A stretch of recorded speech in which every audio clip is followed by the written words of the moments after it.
అందరూ question mark face పెట్టుకొని చూస్తున్నారు. బిగ్గెస్ట్ ఎక్స్పో అన్నారు, ఏంటి ఇటుకరాయి పట్టుకొని ఉంది, ఇక్కడ ఎప్పుడు లేనివి కొత్త ప్రోడక్ట్ లాంచ్ చేస్తారన్నారు, ప్రెసెంట్ ట్రెండింగ్లో ఏమన్నా అవి చూపిస్తారని చెప్పారు. కానీ ఇటుకరాయి పట్టుకొని ఉందంటే ఇది మా అందరికీ తెలిసిందే కానీ అనుకుంటున్నారు కదా, చెప్తా, అక్కడికే వస్తున్నా.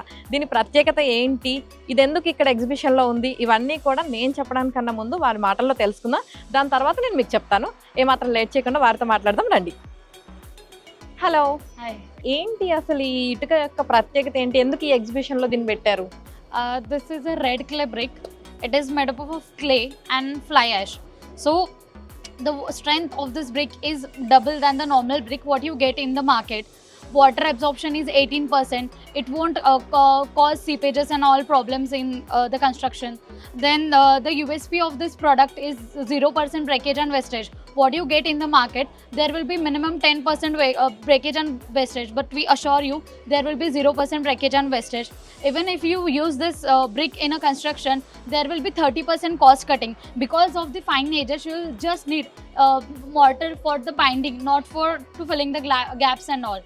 సో దీని ప్రత్యేకత ఏంటి అంటే, మామూలుగా జనరల్గా మనం ఇల్లు కట్టుకుంటున్నామంటే కొంతమంది ఇటుకలు తెచ్చుకుంటాం కదండి. జనరల్గా ఏంటి, నూజివీడ్ నుంచో, కరీంనగర్ నుంచో, అద్దంకి నుంచి, ఇలా కొన్ని పర్టికులర్ ప్లేసెస్ నుంచి మనం ఇటుక అన్నది తెచ్చుకుంటాం. అయితే అవి ఎంతవరకు బ్రేకేజ్ అవుతుంది అన్నది మన అందరికీ తెలిసింది, పర్టికులర్గా చెప్పాల్సిన అవసరం లేదు. దానికి దీనికి కంపారిజన్ చేసినప్పుడు దీని ప్రత్యేకత ఏంటి అంటే, ఆ నార్మల్ ఇటుకతో పోలిస్తే ఇది 3 times చాలా స్ట్రాంగ్ అని చెప్పచ్చు అనమాట. దీంట్లో డ్యామేజ్ అన్నది చాలా తక్కువ ఉంటుంది అనమాట. నో డ్యామేజ్, అలాగే నో వేస్టేజ్ అని అయితే చెప్పచ్చు. ఎందుకు అంటే ఇప్పుడు దీంట్లో 40% ఫ్లై యాష్ అన్నది యూజ్ చేశారనమాట. దీనివల్ల ఇది ఎకో ఫ్రెండ్లీ కూడా అయిపోయింది అనమాట. సో దీన్ని వాడటం వల్ల మనకి ఎకో ఫ్రెండ్లీ అయింది, అలాగే స్ట్రాంగ్గా ఉంటుంది. అదేవిధంగా ఇది మహారాష్ట్రలోని అకోలా నుంచి వచ్చారండి. సో అక్కడ దీన్ని రెడీ చేశారనమాట. దీన్ని మనకి ఇలా ఒక డెమో కూడా చూపించారనమాట. అంటే ఈ ఇటుకతో ఇల్లు కడితే ఎలా ఉంటుందని ఒక డెమో కూడా ఉందనమాట. మీరు చూడొచ్చు ఎగ్జిబిషన్ మొత్తం మీద నాకు ఇది చాలా అంటే యూనిక్గా అనిపించింది, చాలా డిఫరెంట్గా అనిపించింది అనమాట.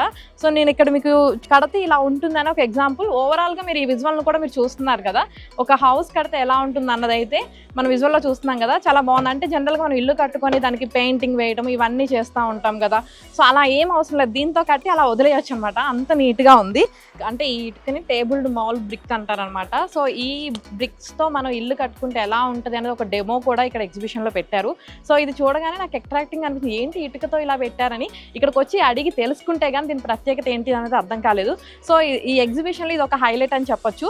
ఇంకా మీకు ఎగ్జాంపుల్గా నేను చూపిస్తున్నాను. సో మనం ఈ బ్రిక్స్తో కనుక ఇల్లు కట్టుకుంటే ఇలా ఉంటుంది అనమాట. జనరల్గా మనం ఇల్లు కట్టుకొని దానికి పెయింట్ వేయడం ఇవన్నీ చేస్తాం కదా, బట్ ఈ బ్రిక్స్తో కట్టుకున్నప్పుడు అవసరం లేదు. ఇలా కూడా చాలా స్టైలిష్గా యూనిక్గా ఉంది కాబట్టి ఈ బ్రిక్స్ అన్నది ఇలా యూజ్ చేయొచ్చు అని ఒక డెమో కోసం ఇక్కడ పెట్టారు. యాజ్ యూజువల్ ఇక్కడ మనం చూడొచ్చు అనమాట. ఇది ఈ బ్రిక్స్ యొక్క ప్రత్యేకత.